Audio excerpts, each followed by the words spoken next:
Assalamualaikum warahmatullahi wabarakatuh. Yang pertama-tama dan paling utama, marilah kita panjatkan rasa syukur kita atas kehadirat Allah Subhanahu wa taala.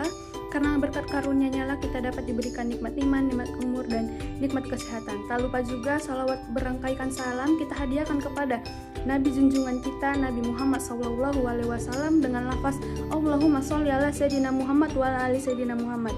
Yang kami hormati Bapak Amin Basri selaku dosen mata kuliah Pendidikan Bahasa Indonesia di kelas tinggi. Baiklah, di sini kami dari kelompok 3 ingin membahas tentang media pembelajaran. Sebelumnya, perkenalkan nama saya Anissa Brusaregar selaku moderator pada kelompok ini, dan anggota kelompok saya yaitu Muti Indasari, Rahma Paradiba Berupane, Dinda Rahayu, Sita Kaurunisa, Ulfatul Kofifa, dan Seli. Pembelajaran dapat dibagi menjadi 3, yaitu yang pertama, media pembelajaran, yang kedua, pendekatan dalam pembelajaran menulis, dan yang ketiga, teknik penilaian pembelajaran menulis. Secara etimologi, kata media berasal dari bahasa Latin, yaitu medius, dan merupakan bentuk jamak dari kata medium yang berarti perantara atau pengantar. Secara terminologi, media adalah manusia, materi, atau kejadian yang membuat siswa mampu meroleh suatu pengetahuan, keterampilan, ataupun sikap. Dalam pengertian ini, guru, buku teks, dan lingkungan sekolah merupakan suatu media dalam pembelajaran. Fungsi dan peran media pembelajaran. Sujana dan Rifai 1992 halaman 2 mengemukakan manfaat media pembelajaran dalam proses belajar siswa, yaitu A. Pembelajaran akan lebih menarik perhatian siswa sehingga dapat menumbuhkan motivasi belajar siswa. B. Bahan pembelajaran akan lebih jelas maknanya sehingga dapat lebih dipahami oleh siswa dan sehingga memungkinkan menguasai dan mencapai tujuan pembelajaran. C. Metode mengajar lebih bervariasi, tidak semata-mata komunikasi verbal melalui penuturan kata-kata oleh guru, sehingga siswa tidak bosan dan guru tidak kehabisan tenaga, apalagi guru mengajar pada setiap jam pelajaran. D. Siswa dapat lebih banyak melakukan kegiatan belajar sebab Siswa dapat lebih banyak melakukan kegiatan belajar sebab tidak hanya mendengarkan uraian guru, tetapi juga aktivitas lain seperti mengamati, melakukan, mendemonstrasikan, memerankan, dan lain-lain. Klasifikasi media pembelajaran menurut Charlotte Kemp dan Diane Dayton dalam Pribadi 2004 1-5 mengemukakan klasifikasi jenis media pembelajaran adalah sebagai berikut.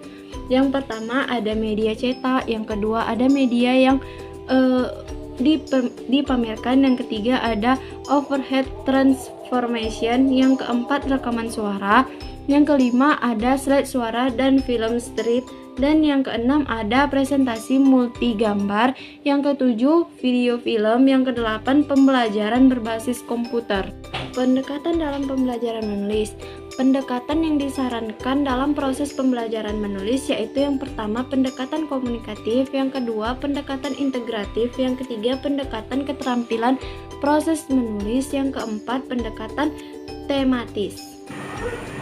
Teknik penilaian dalam pembelajaran menulis. Teknik dan instrumen penilaian hasil belajar yang dapat dikembangkan oleh guru dapat berupa penilaian jenis tes, non-tes, penilaian berbasis kelas, penilaian kinerja, dan juga penilaian portofolio. Yang pertama, teknik tes merupakan suatu teknik atau cara yang digunakan dalam rangka melaksanakan kegiatan pengukuran yang di dalamnya terdapat serangkaian pertanyaan atau latihan atau alat lain yang digunakan untuk mengukur keterampilan, pengetahuan, kecerdasan, kemampuan, atau bakat yang dimiliki oleh seseorang atau kelompok. Penilaian tes ini dapat diklasifikasikan menjadi 3 bagian, yaitu A. Tes tertulis. Tes tertulis adalah tes yang soal-soalnya harus dijawab peserta didik dengan memberikan jawaban tertulis. Jenis tes tertulis secara umum dapat dikelompokkan menjadi 2, yaitu 1. Tes bentuk uraian. Bentuk uraian dapat digunakan untuk mengatur kegiatan-kegiatan belajar yang sulit diukur oleh bentuk objektif. Disebut bentuk uraian karena menuntut peserta didik untuk menguraikan, mengorganisasikan, dan menyatakan jawaban dengan kata-kata sendiri dalam bentuk teknik dan gaya yang berbeda satu sama lainnya. 2. Tes bentuk objektif tes. Objektif sering juga disebut tes dikotomi atau dichotomously score item karena jawabannya antara benar atau salah dan skornya antara 1 dan 0. B. Tes lisan. Tes lisan yakni tes yang pelaksanaannya dilakukan dengan mengadakan tanya jawab secara langsung antara pendidik dan peserta didik. D. Tes perbuatan. Tes perbuatan yakni tes yang penugasannya disampaikan dalam bentuk lisan atau tertulis dan pelaksanaan tugasnya dinyatakan dengan perbuatan atau unjuk kerja. Penilaian tes perbuatan dilakukan sejak peserta didik melakukan persiapan, melaksanakan tugas sampai dengan hasil yang dicapainya. C. Teknik non-tes. Teknik non-tes sangat penting dalam mengevaluasi siswa pada ranah efektif dan psikomotor. Berbeda dengan teknik yang lebih menekankan aspek kognitif. Ada beberapa macam teknik non-tes yakni pengamatan, wawancara, dan kuesioner atau angket.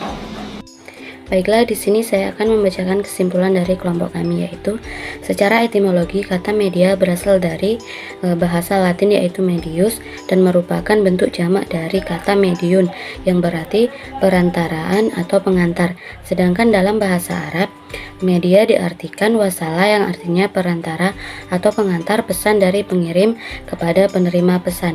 Umar Hamalik 1986, Jamarah 2002 dan Sadiman DKK 1986 mengkelompokkan media ini berdasarkan jenisnya ke dalam beberapa jenis, yaitu pendekatan komunikatif, pendekatan integratif, pendekatan keterampilan proses, pendekatan tematis. Teknik penilaian dalam pembelajaran menulis yaitu tes tertulis, tes lisan, tes perbuatan. Baiklah, sekian dari kelompok kami. Sebelumnya terima kasih kepada teman-teman karena sudah meluangkan waktu untuk melihat video pembelajaran kelompok kami. Apabila ada kesalahan kami mohon maaf dan kepada Allah kami mohon ampun. Kami akhiri dengan mengucapkan wassalamualaikum warahmatullahi wabarakatuh.